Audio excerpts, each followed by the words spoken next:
Je voudrais souhaiter la bienvenue à chacune d'entre vous. J'espère que vous allez bien. Et aujourd'hui, nous poursuivons notre série sur l'épître de Jacques. Rappelez-vous ceci, Jacques, c'est le demi-frère de Jésus. Ce n'est pas son frère, c'est son demi-frère. Pourquoi ? Parce qu'effectivement, ils ont la même mère, mais ils n'ont pas le même papa. Il y en a un qui a un papa terrestre et Jésus a un père céleste. Et c'est Jacques, donc le demi-frère de Jésus, qui va écrire l'épître de Jacques. Et il va soulever plusieurs problèmes qu'il y avait dans la vie des chrétiens, dans la vie de l'Église, tels que l'impatience face aux difficultés, l'incapacité de tenir leur langue, j'ai l'impression que ça existe encore un petit peu aujourd'hui, les disputes et les convoitises. Et il rassemble tous ces problèmes pour faire comprendre quelque part que ces problèmes ont une chose en commun, et cette chose en commun, rappelez-vous, c'est l'immaturité spirituelle. En d'autres mots, ces chrétiens qui se disaient chrétiens ne portaient pas beaucoup de fruits. C'est comme si, à cause de leur caractère, peut-être à cause d'un manque de sanctification ou un manque de communion avec Jésus, ils arrivaient comme à un plafond de verre, mais ça ne les dérangeait pas. J'aimerais vous dire ceci, Dieu a plus qu'un plafond de verre pour toi. Dieu veut que tu atteignes les sommets. Dieu ne veut pas que tu sois un poulet, même si c'est très bon, mais Dieu veut que tu sois un aigle. Et tout le monde dit Amen. Un poulet, ça ne vole pas, mais un aigle, ça vole sur les hauteurs. Alors, cet épître est un manuel pratique pour les chrétiens afin qu'ils deviennent davantage matures. Êtes-vous prêts pendant les temps à venir et aujourd'hui à nous mettre ensemble en route vers la maturité ? Alors c'est parti, on y va. Vous savez, dans la vie, il y a des choses qu'on ne peut pas mettre l'une sans l'autre. Ça va obligatoirement ensemble. Par exemple, il n'y a pas un mari sans une... Je sais qu'on est en 2024 et tout le monde ne serait pas d'accord avec ce que je dis. Mais quand je lis ma Bible, je vois que le projet initial de Dieu, c'est que l'homme quitte son père et sa mère pour s'attacher à sa femme. Et comme Dieu le dit lui-même, je suis l'Éternel, je ne change pas, eh bien je crois que c'est toujours le projet de Dieu qu'un homme s'attache à une femme. Je referme la parenthèse. Maintenant, quand tu vas au restaurant, il n'y a pas de sel sans poivre. Et là, on va aller sur les hauteurs théologiques. Tenez-vous bien, accrochez-vous, c'est de la théologie de haut vol. Il n'y a pas Batman sans... Ok, venez. Il n'y a pas Mickey sans... Et là, le point central du message, il faut le retenir, c'est la vérité à emporter, celle-là. Il n'y a pas d'hamburger sans... Et le peuple de Dieu dit...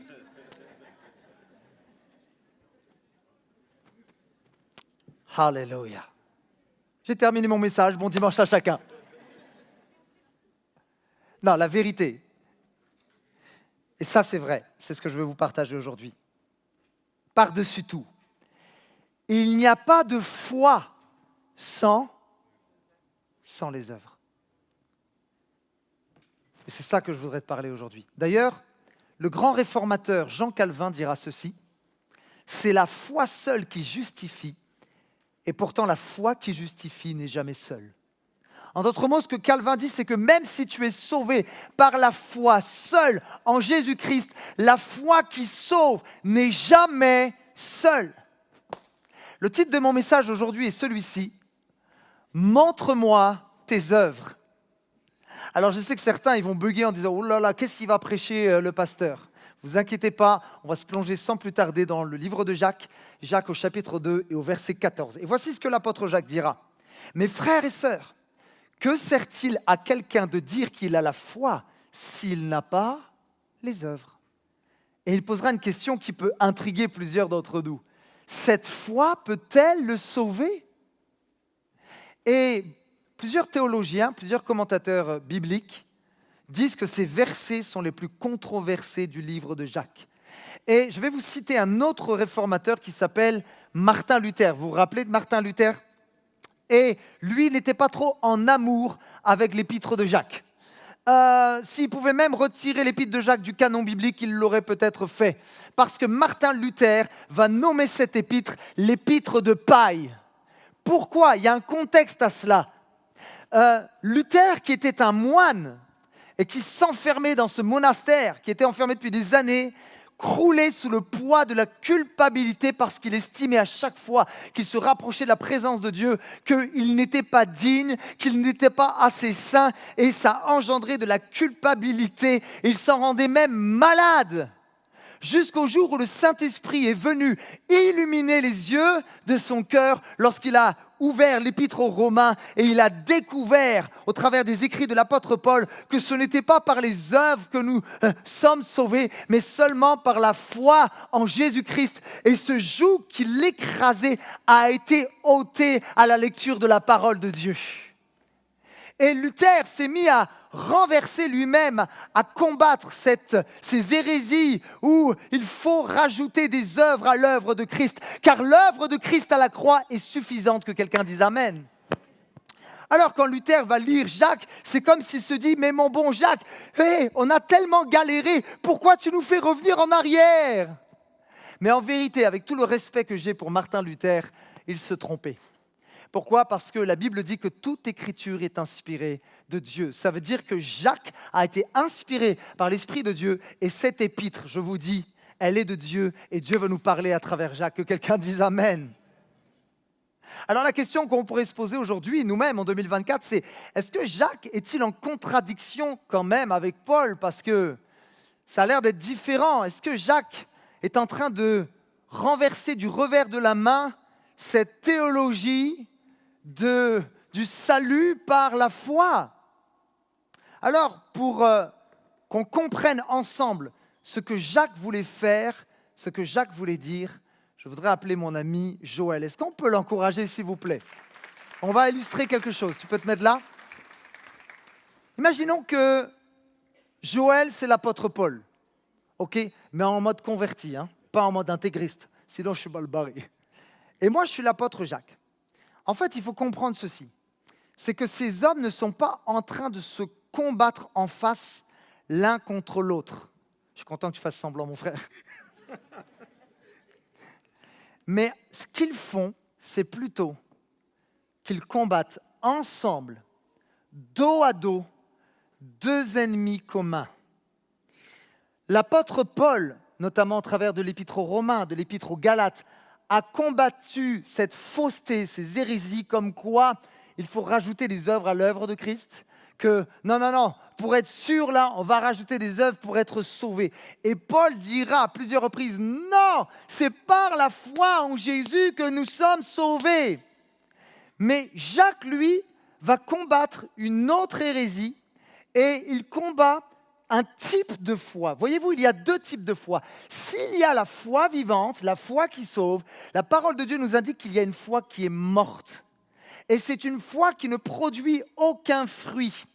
Et il va quelque part combattre l'idée que je me contente de proclamer que Jésus est Seigneur, mais quelque part, je ne reflète jamais Jésus-Christ. Dans mon attitude, dans mon caractère, dans mes paroles, je n'ai pas beaucoup d'amour pour les autres, je ne me sanctifie pas, je ne crains pas Dieu. Et Jacques dit non, cette foi n'est pas vivante. Cette foi, en fait, elle est morte, elle ne produit aucun fruit. En d'autres mots, Jacques n'est pas en train de remettre en doute l'importance de la foi. Mais il vient s'opposer à l'idée que nous sommes sauvés par n'importe quel type de foi. Donc Paul va décrire dans l'Épître aux Romains et aux Galates la racine du salut. La racine du salut, c'est quoi? Oh, le gros silence. La racine du salut, c'est la foi. Et Jacques va décrire le fruit du salut qui sont les... Merci d'être avec moi, les amis. Donc, ces deux personnes, Jacques et Paul, ne combattent pas l'un contre l'autre. Ils combattent dos à dos, deux ennemis communs. Paul et Jacques ne sont pas contradictoires, mais ils sont complémentaires. Et je suis content d'être complémentaire avec l'apôtre Paul. J'étais honoré, Paul, de faire ta connaissance. Est-ce que ça vous a un petit peu éclairé? Amen. Et Paul, d'ailleurs, va réenchérir dans l'Épître aux Éphésiens, chapitre 2, et au verset 10, en disant ceci. En réalité, parle de Christ. C'est lui qui nous a fait. Nous avons été créés en Jésus-Christ pour des œuvres bonnes que Dieu a préparées d'avance afin que nous les pratiquions. J'aimerais parler à quelqu'un qui se dévalorise, qui ne se sent pas à la hauteur en disant « je ne sais pas si le Seigneur va faire quelque chose avec moi ». En fait, c'est profondément biblique. À partir du moment où tu as reçu, accepté Jésus-Christ comme Seigneur et Sauveur, il a préparé des bonnes œuvres d'avance pour toi, pour que tu puisses y rentrer. Je veux parler à des infirmiers, des infirmières, des aides-soignants, des médecins. Je veux parler à un chef d'entreprise. Je veux parler à des étudiants. Je veux parler à des retraités. Le Seigneur a prévu de se servir de toi d'une manière glorieuse. Et si tu le crois, dis Amen. Le Seigneur, non, le projet de Dieu n'est pas juste que tu aies une fiche de paye à la fin du mois. Le projet de Dieu n'est pas juste que tu aies une belle retraite dorée. Son projet, c'est de te mettre à part. C'est que, en fait, par lui, tu puisses rayonner dans les ténèbres. C'est que tu sois le sel de la terre. C'est que tu sois une source de bénédiction pour quelqu'un. C'est que tu puisses apporter des paroles de vie là où il y a la mort. C'est que tu puisses communiquer l'espoir au sein du désespoir. Que quelqu'un dise Amen, sinon je vais exploser. Amen. Il a préparé des bonnes œuvres d'avance pour nous. Maintenant, j'aimerais vous dire ceci, c'est la vérité. Personne ne reste indifférent lorsqu'il rencontre Christ, comme personne ne reste indifférent après avoir reçu une décharge de 220 volts. Lorsque, le 22 juillet 2002, moi, fils de pasteur, j'ai été dans ce camp de jeunesse pour me droguer, faire des vols dans les magasins et juste m'amuser avec mes copains, je n'avais pas idée que Dieu m'attendait au tournant. J'ai beaucoup fait pleurer mes parents. Mon carnet de liaison au collège était tellement saturé qu'il n'y avait même plus de place pour écrire d'autres mots. Et il y avait des mots du genre « Grégory se balade avec un casque de moto dans la classe et il a dit à la prof de maths qu'il allait lui mettre un coup de boule. » Je fumais des joints en récréation. Je faisais des vols dans les magasins, je me battais, j'étais violent et je faisais beaucoup pleurer mes parents. Jusqu'au jour où, dans ce camp de jeunesse, dans une campagne profonde en Bretagne, alors que je voulais juste m'amuser avec mes potes, je me suis fait, on va dire, électrocuter. J'ai pris une décharge de l'amour et de la présence de Dieu. Et je peux témoigner devant le ciel et devant vous, je n'ai plus jamais été le même. Lorsque tu rencontres Jésus, les choses anciennes sont passées. Voici toutes choses sont devenues nouvelles. Alléluia!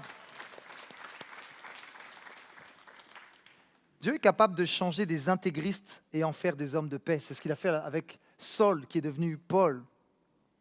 Dieu transforme le cœur d'un égoïste et le rend serviable. Et même, ça va peut-être faire sourire certains, vous savez que Dieu est même capable de changer le cœur de quelqu'un qui est pingre. Un pingre, c'est un radin qui est près de ses sous, et d'en faire quelqu'un d'extrêmement généreux, que tout le monde dise « Amen ». Alléluia quand même.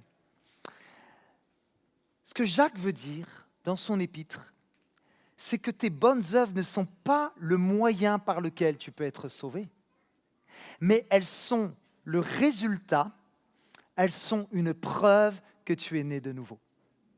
Alors j'aimerais aujourd'hui vous partager 2 points que je trouve essentiels, qui auront pour but de nous alerter sur ce qu'engendre une foi, non pas vivante, mais une foi morte. Vous êtes avec moi? Premièrement, ce qu'engendre une foi morte, c'est un manque de compassion. Un manque de compassion. Jacques dira, au chapitre 2, au verset 15, « Si un frère ou une sœur sont nus et manquent de la nourriture de chaque jour, et que l'un de vous leur dise « Partez en paix, mettez-vous au chaud et rassasiez-vous », sans pourvoir à leurs besoins physiques, à quoi cela sert-il? Il en va de même pour la foi. Si elle ne produit pas d'œuvre, elle est morte en elle-même. » Et un petit peu plus loin dans les versets, Jacques dira que la foi sans les œuvres est inutile. Et le mot inutile en grec, c'est le mot argos qui signifie elle est stérile, c'est le mot stérilité, manque de productivité. Quelqu'un qui, en fait, a une foi morte, c'est quelqu'un qui a de la stérilité spirituelle. C'est quelqu'un qui ne porte pas du fruit pour l'avancement du royaume de Dieu. Alors, je vais vous raconter une histoire. C'est une reine qui a vécu en Europe il y a des siècles de cela et qui un jour a décidé d'aller voir une pièce de théâtre. Alors, elle descend de son carrosse, et c'était une journée, probablement un soir d'hiver, où il faisait très froid. Et donc, alors qu'elle descend de son carrosse, elle laisse son cocher, pendant toute la pièce de théâtre, dehors, dans le froid. Et elle s'installe bien confortablement. Il devait sûrement être chauffé, le théâtre. Et elle s'assoit pour écouter la pièce de théâtre. Et tout du long, cette charmante princesse, charmante reine, va pleurer à chaudes larmes, du début jusqu'à la fin, parce que la pièce de théâtre est émouvante, c'est beau, c'est magnifique. Elle n'arrête pas de pleurer comme un crocodile. Après avoir utilisé tout son stock de Kleenex, et avoir essuyé son mascara, probablement, je ne sais pas si ça existait à l'époque d'ailleurs, elle va se lever parce que le spectacle est terminé, et elle va retrouver son fameux cocher dehors. Sauf que quand elle revint à son carrosse, elle va découvrir que son cocher était mort de froid. Et il est dit que cette reine ne versa aucune larme. Quel est mon point ? Est-ce que même nous, en tant que chrétiens, ça serait possible qu'on soit plus touchés par le fictif que par la réalité ? Imagine, tu es au cinéma et tu pleures parce que le film est émouvant. Et j'ai rien contre ça, Dieu nous a créés avec des émotions. Mais qu'en sortant du cinéma, tu t'es mangé un bon truc, des pop-corn, tout ça, avec les enfants, super moment. Puis tu sors, puis c'est l'hiver, il fait froid, et que tu vois à l'entrée du cinéma un SDF assis, frigorifié. Puis que tu passes comme ça, puis que ça te fait ni chaud ni froid. Est-ce que ça serait possible que même les chrétiens se soient barricadés dans leur cœur face à la souffrance pour justement éviter eux-mêmes la souffrance ? J'irai même plus loin si vous me le permettez. Et je crois que c'est un avertissement de la part du Seigneur. Attention d'être seulement touché dans les moments de louange à moi, mes moments de louange où je veux que le Seigneur me fasse du bien. Attention d'être seulement touché lorsque quelqu'un nous impose les mains, un pasteur, un serviteur de Dieu, pour que Dieu réponde à nos besoins et nous fasse du bien. Encore une fois, je n'ai rien contre ça. Mais si le christianisme se limite à ça, je pense qu'il manque vraiment un bout. Attention au christianisme où nous sommes plus centrés sur nous-mêmes. J'appelle ça le christianisme selfie. Alors que Dieu nous demande d'être centrés sur lui et sur le besoin des autres. Voyez-vous, lorsque l'Église se contente de se réunir pour faire seulement des réunions ou pour chanter à pleine voix des cantiques sur l'amour de Dieu, mais sans prendre soin de ceux qui crient à l'intérieur comme à l'extérieur, elle va donner une image à notre société. Vous savez, c'est quelle image ? Elle va représenter une image d'un christianisme biaisé. Elle va représenter l'image d'un Dieu finalement qui n'est pas si compatissant que ça, mais qui est peut-être dur et insensible face aux besoins des gens.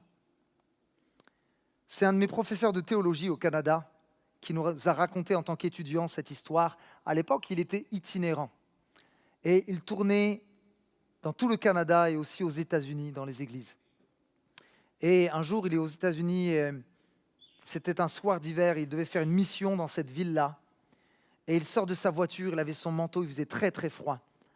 Lorsque la porte de l'église s'ouvre et un responsable spirituel l'accueille, et juste derrière donc mon professeur de théologie, il y avait une dame dans la rue qui avait un petit bébé dans les bras. Et elle tremblait, elle avait froid. Et lorsqu'elle a vu la porte de l'église s'ouvrir, elle s'est approchée parce qu'elle a vu que c'était une église. Et elle a dit au responsable spirituel, en tremblant, « Monsieur, s'il vous plaît, avec mon bébé, on n'a nulle part où dormir, on n'a rien, on n'a pas à manger. Est-ce que vous pouvez, s'il vous plaît, nous aider ?» Et voici quelle a été la réponse du responsable spirituel. « Madame, on ne peut rien pour vous. On est une église. » Mon professeur de théologie a été attristé, choqué. Ô combien le cœur de Dieu est attristé lorsque nous disons quelque part, même si nous ne le prononçons pas, la même chose que cet homme.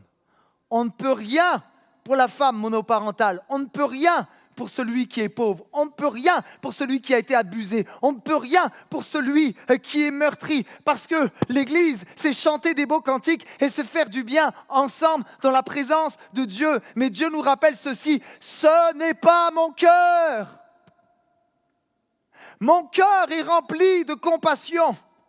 Rappelez-vous la parabole du bon samaritain.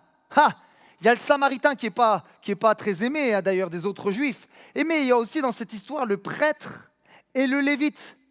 Et tous les deux avaient une super formation théologique religieuse. Ils avaient des responsabilités dans le temple. Mais aucun d'eux ne s'est arrêté pour porter secours à cet homme qui était en train de se mourir. Il y a quelqu'un qui a dit ceci, ils étaient prêts à défendre leur foi, mais aucun d'eux ne l'a démontré par un acte d'amour. Oh, si quelqu'un était prêt à faire un battle théologique avec le Lévite et l'autre, je peux vous dire, ils en auraient mis des tonnes sur Facebook avec des versets bibliques à l'appui, et des citations et j'en passe. Sauf que leur foi était morte. Voici ce que le Seigneur veut nous dire. Tu peux faire des choses pour moi. Tu peux chanter des cantiques. Tu peux avoir des responsabilités spirituelles. Tu peux même t'appeler pasteur. On peut connaître des choses sur Dieu. C'est bien.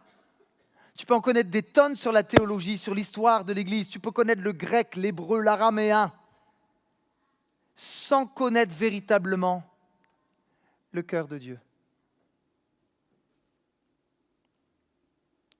Quand Jésus est venu sur la terre,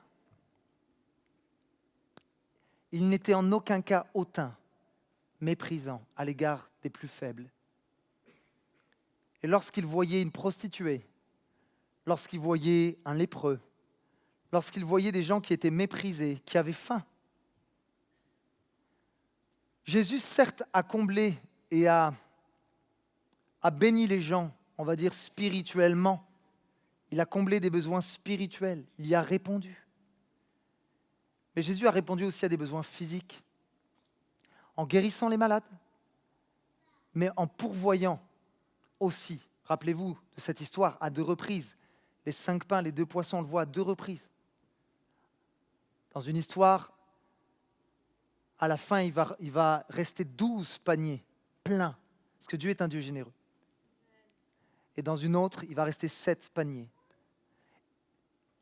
Je ne vais pas m'en aller là, mais ce qui est fou, c'est que même la 2e fois, les disciples, ils n'étaient pas trop sécures. Je crois qu'ils avaient oublié ce que Jésus avait fait. On oublie vite. On oublie vite parfois. Et les évangiles disent, et c'est tellement, j'aime tellement Jésus, à plusieurs reprises que Jésus fut ému de compassion à l'égard de ceux qui étaient maltraités, malmenés par les autres, et notamment par les religieux. Il y a quelques années de cela, je me baladais avec ma fille Alissa et on était en famille. C'était dans les alentours de Noël. Puis à un moment donné, on arrive au centre-ville, c'était en région parisienne, on était chez mon frère. Puis il y avait un monsieur qui était assis là, dans le froid, et qui faisait la manche. Et moi, dans mon cœur, je me dis, la vérité, Greg, tu ne peux pas sauver la planète entière.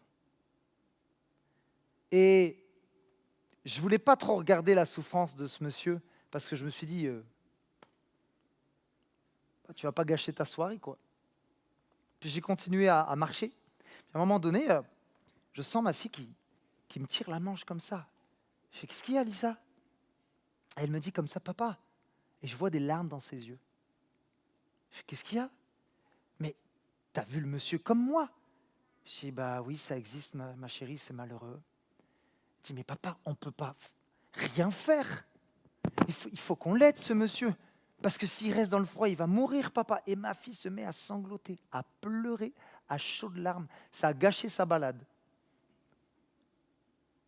Et c'est comme si une petite voix à l'intérieur de moi, et moi je crois que c'est le Saint-Esprit, me faisait ce rappel. Greg,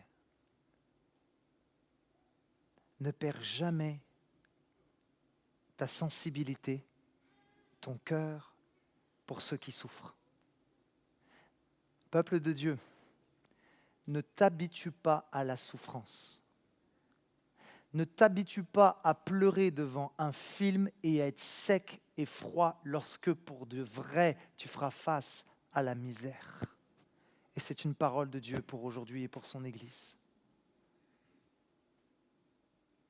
Jésus dira dans Matthieu au chapitre 25 et au verset 31, « Quelle parole !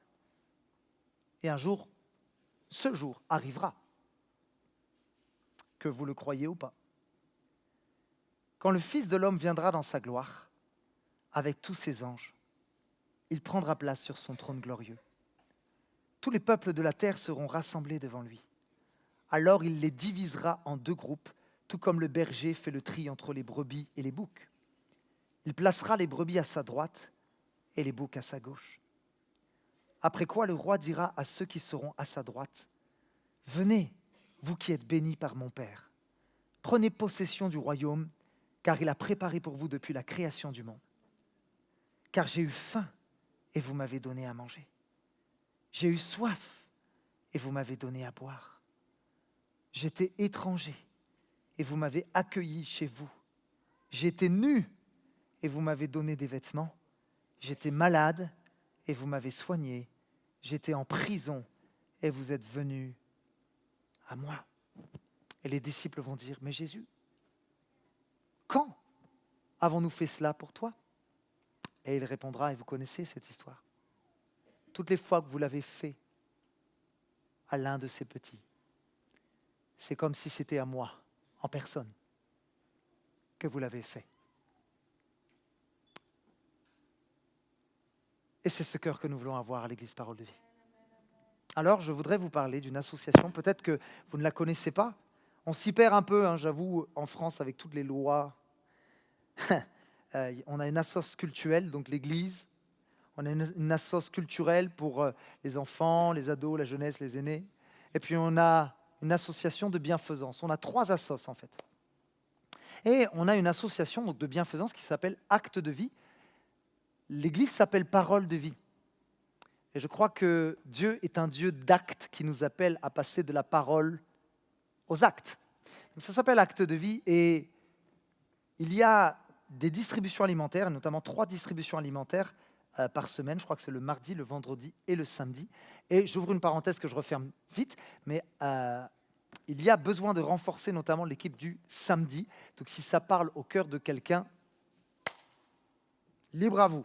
Je ferme la parenthèse. Mais Actes de Vie ne fait pas que de la distribution alimentaire.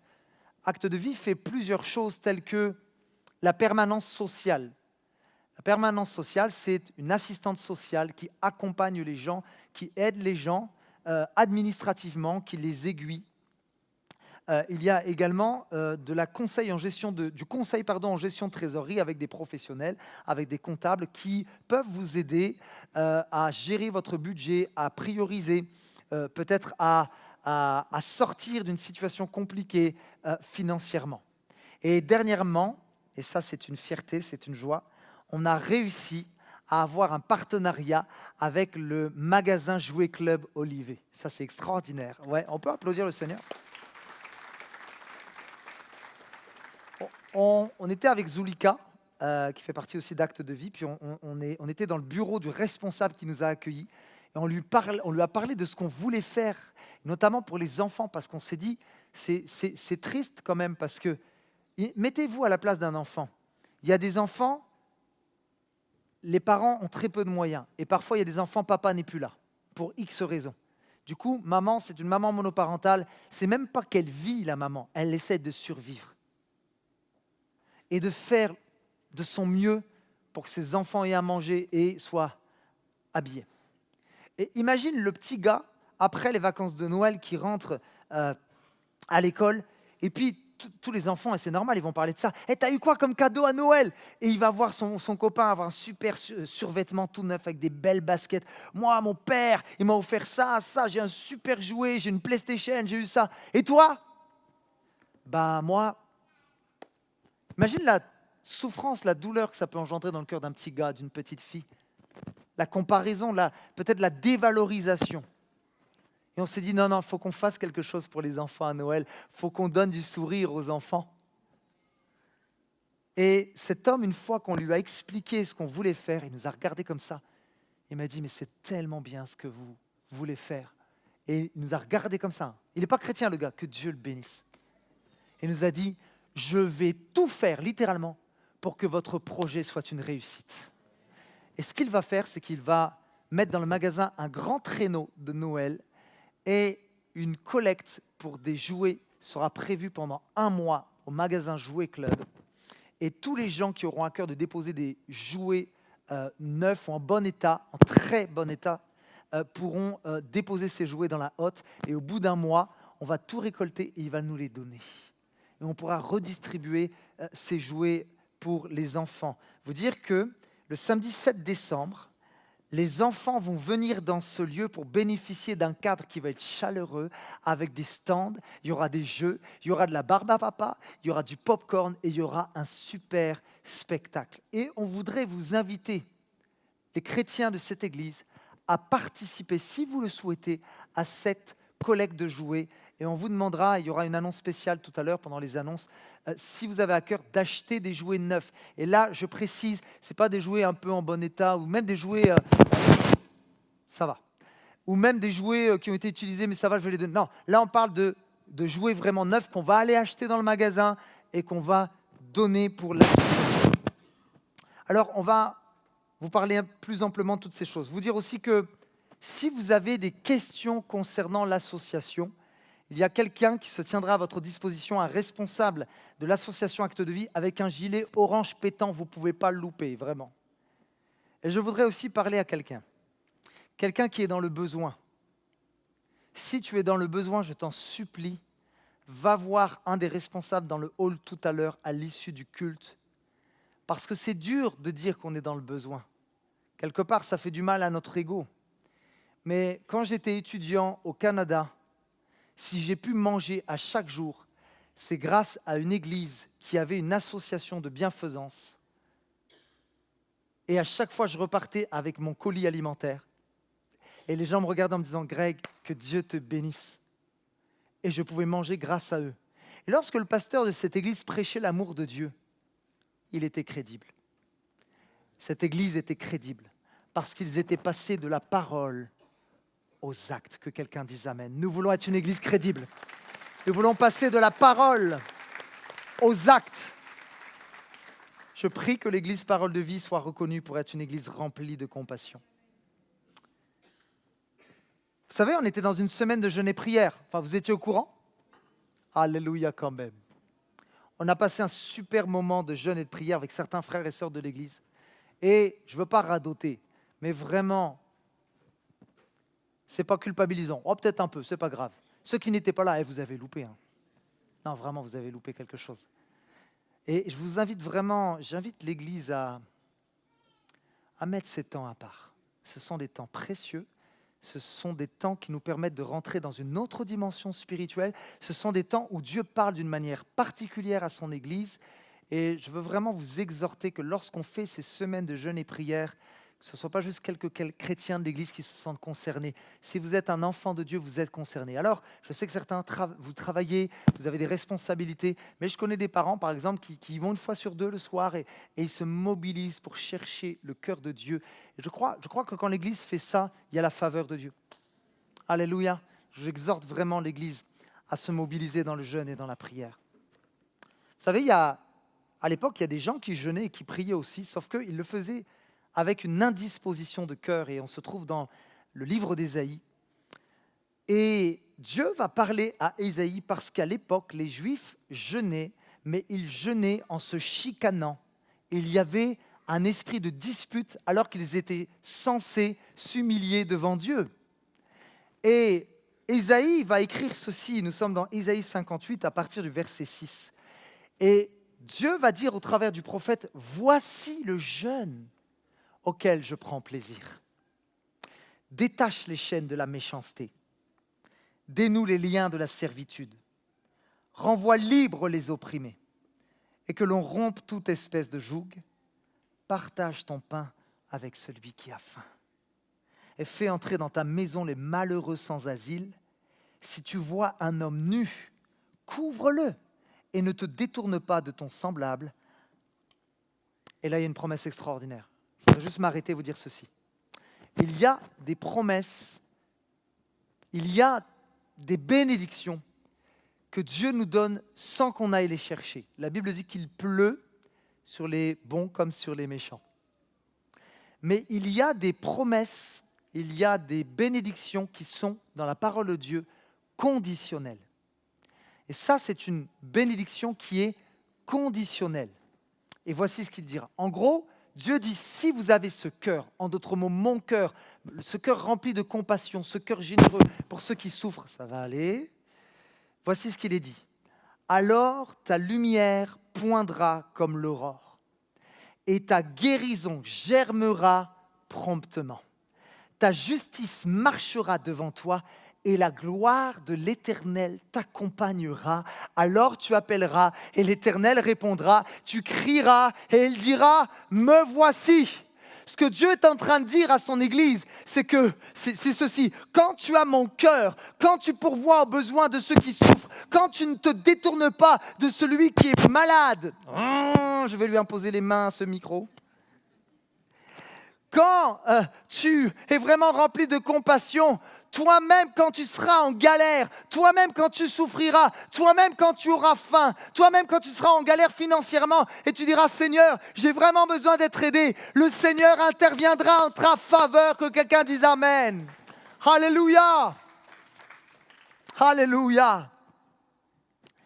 La foi morte engendre un manque de compassion. Mais cette Église n'aura pas un manque de compassion.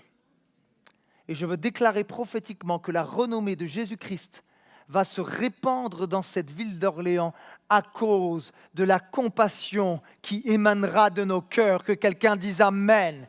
Je veux déclarer dans le nom de Jésus même que le maire de cette ville entendra parler de nous et il se posera la question, qui sont ces gens qui ont autant d'amour? C'est quoi cette église qui nourrit le pauvre, qui s'occupe de la veuve et de l'orphelin, qui fait du bien? On a l'impression même que l'atmosphère de la ville change tellement il y a d'amour dans leur cœur. Alléluia, alléluia, alléluia. Et je terminerai avec mon second point. La foi morte, elle engendre autre chose. Elle se contente d'avoir la connaissance. Sauf que la connaissance ne suffit pas. Voici ce que Jacques dira. Jacques 2, 19. Tu crois qu'il y a un seul Dieu, c'est bien. Mais les démons aussi le croient. Et ils tremblent. Et là, il va dire insensé. Veux-tu avoir la preuve que la foi sans les œuvres ou sans les actes ne sert à rien? Pendant des années, j'ai mal compris ce verset. Et j'aimerais vous donner un autre angle de vue sur ce verset que vous avez dû lire probablement plein de fois. Moi, quand je lisais ce verset, je prenais la position d'un guerrier en me disant, c'est vrai, tu as toute autorité. Quand les démons te voient, ils tremblent et on les écrase sous nos pieds avec l'autorité de Jésus. En fait, c'est vrai, mais ce n'est pas le point central de Jacques. Ce n'est pas la pensée centrale que Jacques veut communiquer quand il dit « les démons tremblent ». Mais qu'est-ce qu'il veut dire alors? Jacques dit que les démons ont aussi une bonne orthodoxie. Je vais vous faire une confidence. Vous savez que les démons ont une bien meilleure théologie que vous et moi? Vous n'êtes pas convaincus? Ils en connaissent beaucoup plus sur la théologie que vous tous et que moi-même. Lorsque Jésus va venir à Gadara et qu'il va faire face aux possédés de Gadara, qu'est-ce que les démons vont dire? Est-ce qu'ils vont nier que Jésus est le Fils de Dieu? Les démons vont reconnaître que Jésus est Seigneur, qu'il est loin de Dieu. Ils savent qu'un jour leur temps sera terminé. Nous savons que tu es loin de Dieu. Es-tu venu pour nous perdre avant les temps? Les démons sont monothéistes. Ils croient, ils savent qu'il n'y a qu'un seul Dieu. Ils savent que Jésus est le Fils de Dieu. Ils savent qu'il est le chemin, la vérité, la vie. Les démons ont une bonne théologie. Mais le verbe trembler en grec se dit frisso, qui signifie frémir. Et on l'utilisait couramment pour parler du tremblement associé à une grande peur. Pourquoi les démons tremblent? Parce qu'ils savent quelle sera leur fin. Et Jacques, et voici le point de Jacques, ouvrons nos oreilles, c'est ça que Jacques est en train de dire. Jacques est en train de dire, il veut dire à certaines personnes que certains démons sont plus réalistes, plus sensés que ceux qui se disent avoir la foi, mais qui ont une foi morte et qui pensent qu'ils échapperont au jugement de Dieu. C'est ça le point de Jacques. Voilà pourquoi certains démons sont plus avisés que certains chrétiens qui se disent avoir la foi, mais qui finalement n'ont qu'une foi morte. Ce n'est pas la foi qui sauve. Les démons sont plus avisés, pourquoi? Parce qu'ils savent quelle sera leur fin. Ils le savent, c'est pour ça qu'ils tremblent. Mais il y a parfois des gens qui viennent à l'église, qui croient avoir la vraie foi, mais qui ne tremblent même pas à l'idée que peut-être qu'ils ne sont pas sauvés.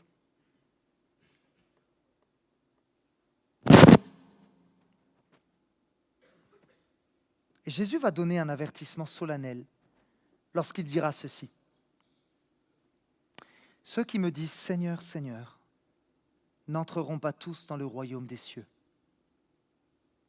mais seulement ceux qui font la volonté de mon Père qui est dans les cieux. Alors je terminerai avec une illustration. Vous connaissez le voyage du pèlerin? Le personnage principal, vous savez comment il s'appelle? Non? Soyez pas timides les amis, allez! Il s'appelle? Merci! Je me sens seul parfois du haut de cette estrade là. Vous n'êtes pas timide pourtant. Amen quand même. Il s'appelle Chrétien. Et Chrétien, il va partir d'une ville et il va marcher et il va avoir tout un périple. Il va passer par des combats, il va passer par de la tentation. Il sera même à un moment donné enfermé. Il va réussir à se libérer et puis à continuer son chemin. Et le chemin ne sera pas si facile que ça. Il y aura toutes sortes d'épreuves jusqu'au bout d'un moment où il va faire face à des portes. Et ce sont les portes de la cité céleste. Et en fait, Chrétien s'apprête à voir Jésus dans sa gloire, à rentrer au paradis, avec beaucoup d'autres chrétiens. Sauf que juste à côté de lui, il s'aperçoit qu'il y a un autre personnage, et ce personnage s'appelle Ignorance. Et il a fait le même parcours que Chrétien. Peut-être qu'Ignorance a été à l'église. Peut-être que même Ignorance a chanté des cantiques. Et lui aussi s'est retrouvé en face de la porte des cieux, croyant que lorsqu'elle s'ouvrirait, il rentrerait joyeusement avec Chrétien. Mais tout à coup, une autre porte sur le côté va s'ouvrir. Et Ignorance va y être comme aspirée et partir, et on ne le reverra plus. Et John Bunyan va terminer son livre en disant « Alors j'ai réalisé qu'il y avait un chemin vers l'enfer, même depuis la porte du paradis. » Je voudrais dire à quelqu'un,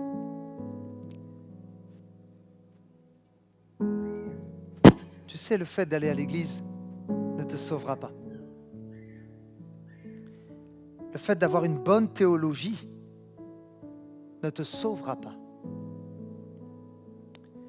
Le fait de croire en Jésus-Christ,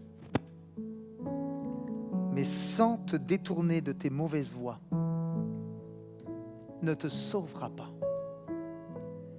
Les démons croient aussi en Jésus, sauf que leur foi est morte. Ce n'est pas une foi qui sauve, c'est une foi morte.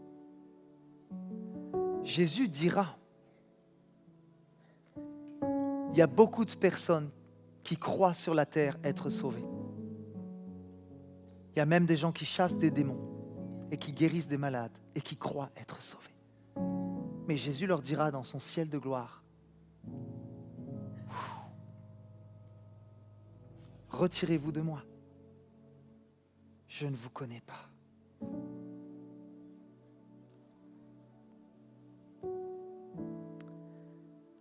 Alors, la foi qui sauve implique quelque chose de plus, quelque chose qu'il est possible de voir et de reconnaître. Vous savez ce que c'est?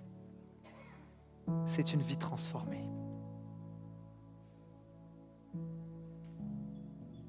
Est-ce que ta vie a été transformée par Jésus, toi qui es assis dans ce lieu?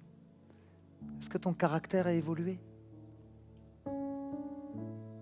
Est-ce que tu cherches à davantage ressembler à Jésus-Christ? Es-tu juste un chrétien du dimanche? Alors je voudrais te poser une question. Et encore une fois, mon but n'est pas de culpabiliser quiconque, mais mon but n'est pas de brosser les gens aussi. J'ai la responsabilité devant mon Dieu, parce que j'aurai des comptes à rendre devant Dieu, de vous dire la vérité, mais avec le cœur de Dieu. Alors voici quelques questions qui nous permettront d'examiner notre cœur. Mon ami, est-ce que tu as un jour vraiment réalisé en toute honnêteté que tu étais pécheur? Est-ce que tu l'as admis pour toi-même et devant Dieu? Est-ce que tu as compris et confessé que tu ne pouvais pas te sauver par toi-même? Je voudrais poser la question à quelqu'un. Est-ce que tu détestes le péché? Est-ce que tu crains Dieu? Est-ce que tu as cet ardent désir de ressembler davantage à Jésus?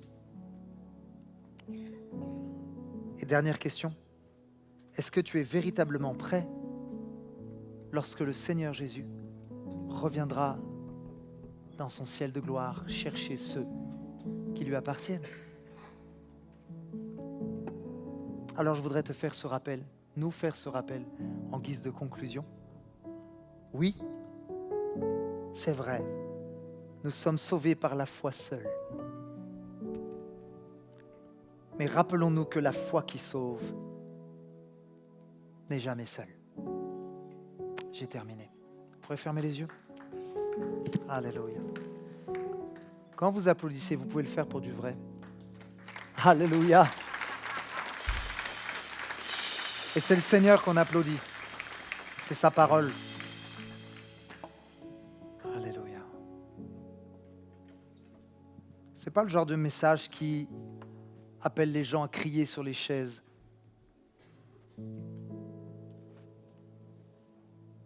Mais je voudrais parler à deux types de personnes aujourd'hui. Toi qui nous écoutes peut-être sur Internet ou toi qui es là en présentiel. Je voudrais poser la question à quelqu'un qui n'est pas chrétien. Tu n'as peut-être pas fait la paix avec Jésus. Et si Jésus revenait aujourd'hui, tu ne serais pas pris avec lui dans son ciel de gloire. Et tu passerais l'éternité dans un lieu qui s'appelle l'enfer. L'enfer, c'est terrible parce que c'est un lieu où il n'y a aucune présence de Dieu. Voilà pourquoi il y aura des pleurs et des grincements dedans. Il y aura des regrets terribles en enfer. Et l'enfer existe. Mais Dieu a tellement aimé le monde qu'il a donné son Fils Jésus pour que tu puisses recevoir sa vie en abondance. Alors si c'est toi et que tu veux accepter Christ comme Seigneur et Sauveur, j'aimerais t'accompagner dans une prière, mais avant, j'aimerais juste que tu puisses réfléchir pendant quelques temps, mais je ne peux pas te laisser partir sans te donner cette opportunité de dire oui Jésus, je te reçois dans mon cœur, dans ma vie. Maintenant, restez avec moi, vous qui n'êtes pas encore chrétien, né de nouveau. Je voudrais parler à une deuxième catégorie de personnes. Je voudrais parler à des gens qui se disent chrétiens. Tu viens à l'église depuis des années, tu chantes les louanges de Dieu, mais tu as réalisé à travers ce message qu'il est probable que ta foi n'est pas une foi qui sauve. Ta foi est morte. Mais la bonne nouvelle, c'est que si tu te repens et que tu viens véritablement à Jésus avec un cœur sincère, tu peux passer d'une foi morte à une foi vivante, à une foi qui sauve. Alors si c'est toi, alors que les têtes sont penchées, que les yeux sont fermés et que nous sommes dans l'intimité de la présence de Dieu, je voudrais demander à la première catégorie de personnes, c'est-à-dire ceux qui n'étaient pas chrétiens, de lever la main si vous voulez accepter le Seigneur Jésus maintenant au son de ma voix. Levez la main bien haute que je vous vois. Et je voudrais demander aussi à tous ceux peut-être qui se disaient chrétiens mais qui ont réalisé à travers ce message que aïe, il se peut que peut-être oui, ma foi soit morte, mais je veux qu'elle soit vivante. Est-ce que, si c'est toi, est-ce que tu peux lever la main maintenant et j'aimerais prier avec toi?